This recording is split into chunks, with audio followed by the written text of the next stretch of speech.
Bersama saya Aida Nayan dalam rentasan berita edisi 1028 dan antara paparan utama. Malaysia dapat grade D dalam Indeks Integriti Pertahanan. Helikopter dah sampai apa belum?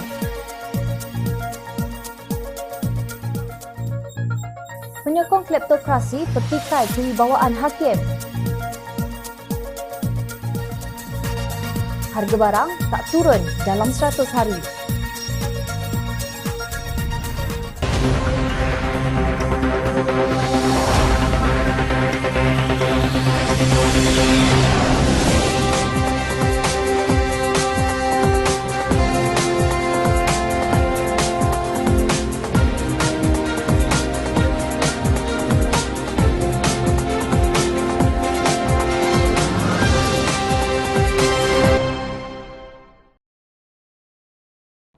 Assalamualaikum dan salam sejahtera. Malaysia mendapat grade D dalam Indeks Integriti Pertahanan Kerajaan atau Global Integrity Index GDI bagi tahun 2020 menurut hasil penyelidikan Transparency International TI Pertahanan dan Keselamatan. Malaysia mendapat skor keseluruhan 45% sama dengan Rusia dan Uganda. Apakah maknanya rating ini? Malaysia berdepan risiko rasuah yang tinggi dalam sektor pertahanannya.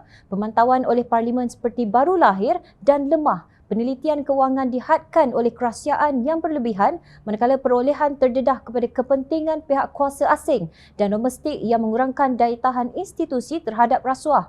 Akhirnya, risiko adalah kritikal daripada segi operasi ketenteraan. Demikian menurut Jabatan GPI. Daripada segi kewangan, Malaysia diberi hanya 30% iaitu grade E, berisiko amat tinggi. Sementara itu, bagi operasi, kedudukan Malaysia lebih teruk kerana hanya mendapat 25% iaitu grade E, berisiko amat tinggi dan perolehan 38% iaitu grade D, berisiko tinggi.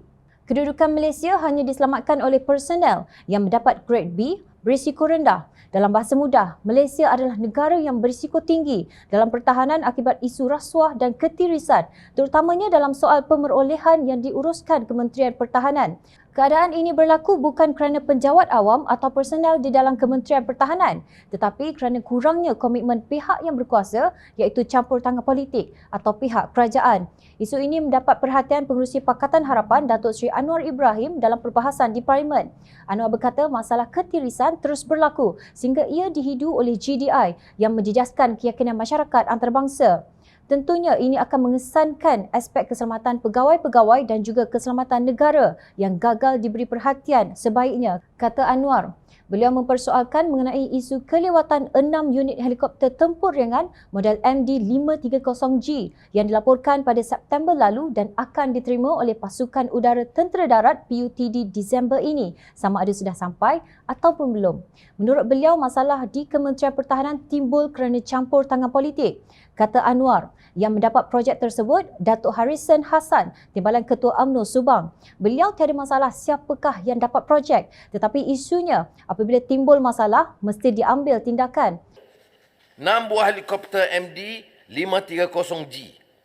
Siapa yang peroleh? Halaman Optima Sdn Bhd 2015. Dikemukakan oleh siapa? Datuk Harrison Hassan, Timbalan Ketua UMNO bahagian Subang.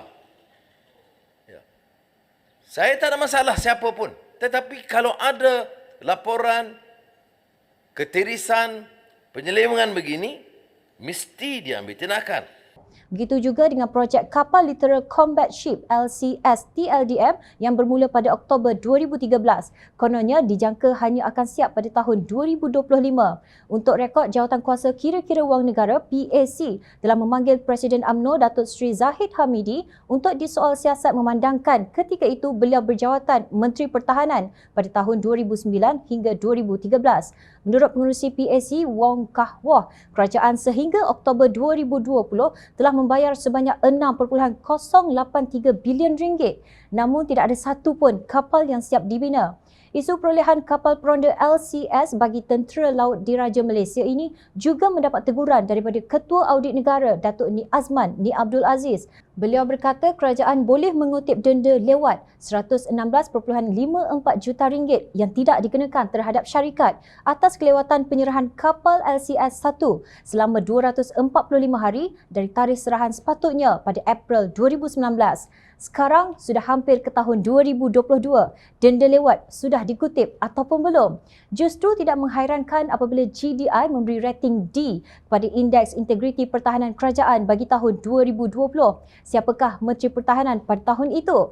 Beliau ialah Perdana Menteri Kabinet Keluarga 69, Datuk Seri Ismail Sabri Yaakob, yang sedang meraihkan 100 hari pentadbirannya yang kononnya berjaya mencapai petunjuk prestasi utama KPI kelakar. Petunjuk prestasi utama KPI 100 hari Kementerian Pertahanan MINDEF berjaya dicapai dan dilakukan dengan sempurna sejak dilaksanakan pada 1 September, kata Menteri Tekanan Pertahanan Hishamuddin Hussein. Beliau berkata KPI berkenaan dicapai melalui 15 inisiatif di bawah 6 aspirasi untuk dilaksanakan dalam 100 hari pertama. 6 aspirasi berkenaan merangkumi memerangi COVID-19, mengawal sempadan negara, mengeratkan kerjasama antarabangsa, memenuhi keperluan kediaman anggota, membela kebajikan veteran Angkatan Tentera Malaysia ATM dan melaksanakan program Jiwa Murni. Tiada satu hari dalam 100 hari pertama saya di MINDEF ini berlalu dengan mudah. Namun inilah keistimewaan serta kekuatan warga MINDEF dan ATM yang sanggup bekerja tanpa mengira waktu, berkorban masa serta berani berhadapan apa jua ancaman, katanya menurut laporan bernama. Wah, hebat sungguh. 6 unit helikopter tempur ringan model MD-530G yang dilaporkan pada September lalu akan diterima oleh Pasukan Udara Tentera Darat PUTD Disember ini dah sampai ke belum? Jom Channel percaya pihak ATM bekerja bersungguh-sungguh untuk mencapai KPI-nya. Tahniah kepada pasukan vaksinasi perubatan combat yang membantu Kementerian Kesihatan KKM memberi vaksin kepada masyarakat pedalaman Sabah dan Sarawak. Namun bagi Menteri Pertahanan untuk mengatakan beliau sudah mencapai KPI dengan sempurna adalah satu lelucon. Astro Awani melaporkan pada 2 Disember lalu bahawa sempadan laut negara begitu mudah dibolosi oleh warga asing yang semakin berani dan sedikit pun tidak mengendahkan amaran langkah pengusiran yang dikuatkuasa sejak 25 Oktober lalu. Menurut Pegawai Sistem Operasi Udara Agensi Penguatkuasaan Maritim Malaysia, APMM, Lieutenant Commander Maritim Muhammad Hafizi Muhammad Noor, sejak Op Benteng dilancarkan, pola pencerobohan warga asing dilihat menurun. Sejak arahan pengusiran sementara dilaksanakan, sebanyak 231 bot asing telah diusir melibatkan semua perairan negara, ujarnya seperti dipetik. Sekejap, APMM bukan di bawah Kementerian Pertahanan tetapi Kementerian Dalam Negeri. Justru pencapaiannya tidak boleh digunakan sebagai kejayaan Hishamuddin mengawal sempadan negara walaupun beliau mengambil kredit kejayaan KDN seperti yang disebutnya. Selain itu, pelaksanaan operasi Benteng telah menahan seramai 17,023 pendatang tanpa izin setakat 7 Disember lepas. Apa salahnya mengaku ia tindakan bersepadu Kementerian Pertahanan dengan KDN? Kita sudah pun masuk minggu kedua bulan Disember. 6 buah helikopter belum kedengaran kabarnya. Bagaimana pula dengan aspirasi mengeratkan kerjasama antarabangsa? Apakah indikator yang digunakan? Bagaimana Hishamuddin boleh berkata KPI ini telah dicapai apabila kapal pengawal pantai negara China berterusan menceroboh perairan Zon Ekonomi Eksklusif ZEE Malaysia, antaranya 2 kapal negara komunis itu dengan kod CCG 5202 dan CCG 6307 seperti laporan utusan online pada 16 September lalu. Mengapa Hishamuddin gagal menangani tindakan biadab abang besar beliau daripada memasuki kawasan Sabah yang kaya dengan gas dan minyak ini? Kehadiran banyak kapal tentera dan pesawat negara komunis itu merupakan satu tindakan membuli terhadap negara-negara anggota ASEAN termasuk Malaysia agar tidak cuba menuntut perairan yang sudah dipersetujui bersama sebagai ZEE. Boleh pula menteri berkenaan kata sudah mencapai KPI dengan sempurna. Nampak sangat begitu mudah mereka membina KPI dan kemudian mendakwa sudah mencapainya. Sedangkan sebelum kita berkata kita sudah mencapai KPI dengan sempurna, KPI itu sendiri wajar dalam bentuk yang sempurna yang memiliki unsur integriti, ketelusan dan maklum balas pemegang taruh. Dalam sektor awam, pemegang taruh itu ialah rakyat. Pepatah Inggeris menyebut, "Don't count the chicken before they are hatched." Rata-rata pemimpin pembangkang puas hati dengan panel 3 Hakim Mahkamah Rayuan yang dipengerusikan Datuk Abdul Karim Abdul Jalil menolak rayuan Datuk Seri Najib Razak untuk membatalkan keputusan Mahkamah Tinggi Kuala Lumpur pada 28 Julai 2020 yang mendapati beliau bersalah atas semua 7 pertuduhan membabitkan dana 42 juta ringgit milik SRC International Sendirian Berhad. Keputusan yang disokong dua lagi hakim yang mendengar permohonan tersebut ialah Wazir Alam Maidin Mira dan Hal Zanah Mihad dilihat adil dan tepat. Namun berbeza pula pendirian penyokong kleptokrasi. Mesyuarat Majlis Kerja Tertinggi UMNO MKT menzahirkan rasa duka cita terhadap keputusan rayuan kes Najib Razak. Setiausaha Agung UMNO Datuk Seri Ahmad Maslam berharap agar keputusan rayuan Najib di Mahkamah Persekutuan kelak dapat diadili dengan saksama. Beliau mendakwa bahawa beberapa tokoh yang dituduh selepas pilihan raya umum ke-14 adalah kerana bermotifkan pendakwaan politik. UMNO percaya bahawa sistem kehakiman negara perlulah sentiasa menjunjung prinsip keadilan yang tinggi. Katanya dalam kenyataan selepas mengadakan mesyuarat kemarin yang dipengerusikan oleh Presiden UMNO Datuk Seri Ahmad Zahid Hamidi. Agaknya Ahmad Maslam mengigau, bukankah Mahkamah Rayuan ini bersidang semasa kerajaan UMNO Barisan Nasional sedang berkuasa? Celah mana datangnya pendakwaan politik itu? Adakah beliau membuat insinuasi bahawa hakim-hakim kanan itu menurut arahan Pakatan Harapan? Sementara itu, Timbalan Presiden PAS Datuk Seri Tuan Ibrahim Tuan Man pula dalam kenyataan yang hampir sama dengan Ahmad Maslan tetapi dengan ayat yang berbeza berkata, prinsip seseorang itu tidak bersalah sehingga dibuktikan ia bersalah. Maka setelah berjaya dibuktikan, maka itulah keputusannya.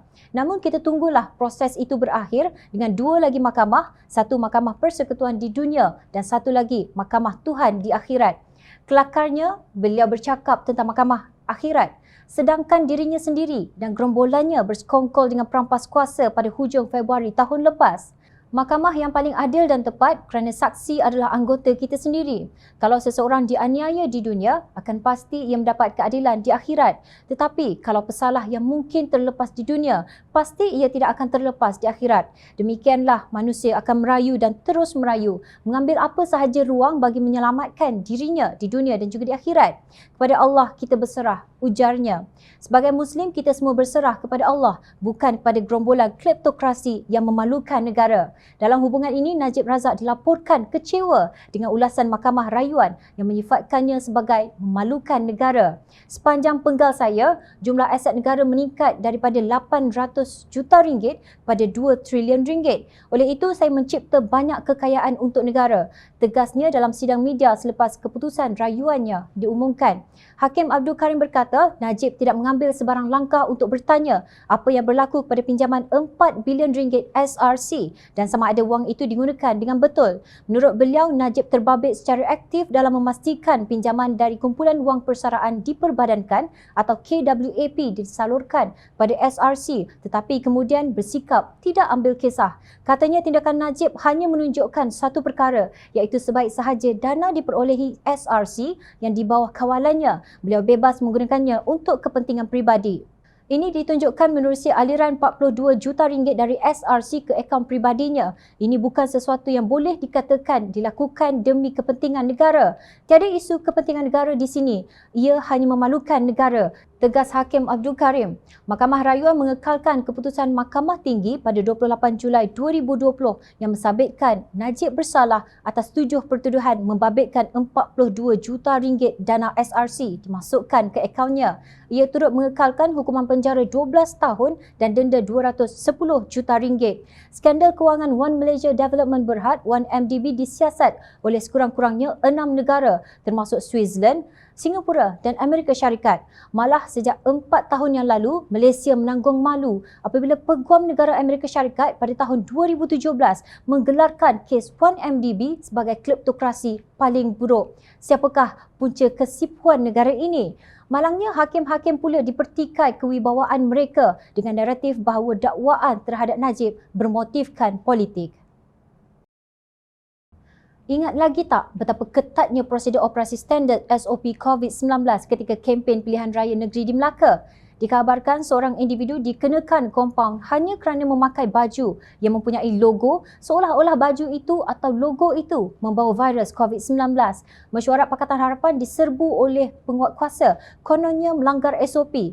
Tiba-tiba Kerajaan Kabinet Keluarga 69 menganjurkan sambutan 100 Hari Aspirasi Keluarga Malaysia di Pusat Konvensyen Kuala Lumpur yang dilaporkan media tidak patuh SOP. Menteri Kesihatan Khairy Jamaluddin yang begitu komited menyokong SOP ketika pilihan raya negeri Melaka dilaporkan enggan melayan pertanyaan wartawan ketika ditemui dalam acara tersebut. Pada masa yang sama, kewajaran kerajaan mengadakan sambutan tersebut dipertikai kerana ia berlaku kurang daripada 2 minggu selepas KKM memberi amaran mengenai ancaman Omicron yang sudah pun dikesan masuk ke negara ini. Malaysia kini melaporkan paling ketara berlaku kegagalan menjaga penjarakan fizikal 1 meter. Patuhan pada SOP hampir tidak berlaku langsung, terutamanya di kawasan lobi Pusat Konvensyen Terbabit serta di tempat utama acara. Persatuan Perubatan Malaysia MMA turut membidas kerajaan atas penganjuran acara 100 Hari Aspirasi Keluarga Malaysia tersebut. Program tersebut mendapat kecaman setelah orang ramai berhimpun di Pusat Konvensyen Kuala Lumpur kemarin. Presiden MMA Dr. Koh Ka Chai dengan sinis berkata, berdasarkan jumlah besar orang ramai yang hadir, nampaknya meningkatkan jumlah COVID-19 yang akan menjadi salah satu matlamat pentadbiran Ismail untuk 100 hari akan datang. Nampaknya usaha menjana publicity kini digiatkan walaupun kita masih melihat kedua-dua varian Delta dan Omicron di negara ini, katanya dalam kenyataan dipetik Free Malaysia Today. Walaupun kita sedang mendorong pengambilan suntikan penggalak dalam usaha membendung wabak, ada segelintir orang yang bertanggungjawab dalam kerajaan nampaknya mahu wabak itu kekal. Kacai berkata amalan 2 darjat jelas boleh dilihat apabila kerajaan memberi amaran terhadap perarakan sempena Tai Pusam dan protes awam mengenai kenaikan harga makanan. Namun ia sendiri menganjurkan perhimpunan besar-besaran. Ini seperti mengatakan bahawa virus itu memilih siapa yang boleh dijangkiti, katanya seperti dipetik. Bekas Menteri Kesihatan Datuk Seri Dr. Zulkifli Ahmad terus membidas peristiwa itu sebagai amat tidak bertanggungjawab dan dikesali menurut laporan Malaysia Kini. Komitmen yang tidak bersungguh-sungguh untuk terus mematuhi SOP menunjukkan sifat sebenar kerajaan yang mengutamakan populariti dan tunjuk sokongan yang megah berbanding keselamatan, kesihatan dan kesejahteraan rakyat, katanya. Omicron merupakan varian baru COVID-19 yang didapati sangat mudah merebak. Namun gesaan KKM supaya mematuhi SOP umpama ketam yang menyuruh anak berjalan dengan betul. Kerajaan sendiri yang menganjurkan sambutan dan gagal dalam SOP untuk mengawal penjarakan sosial. Justru soalan yang patut diutamakan ialah untuk apa sebenarnya sambutan 100 hari ini apabila harga barang tidak turun. Untuk apa meraihkan 100 hari kerajaan tebuk atap 2.0 pimpinan Datuk Seri Ismail Sabri Yaakob ini apabila rating Malaysia dalam Global Defence Index GDI hanya mendapat grade D. Lebih malang bagi rakyat Malaysia. Inilah SOP antara 2 darjat mega. Sungguh menjelitkan. Ingat, rakyat sentiasa memerhati. Teruskan bersama kami di Jom Channel dan layari portal jomchannel.net untuk mendapatkan berita politik tanah air. Saya Aida Nayan. Terima kasih. Assalamualaikum dan salam sejahtera.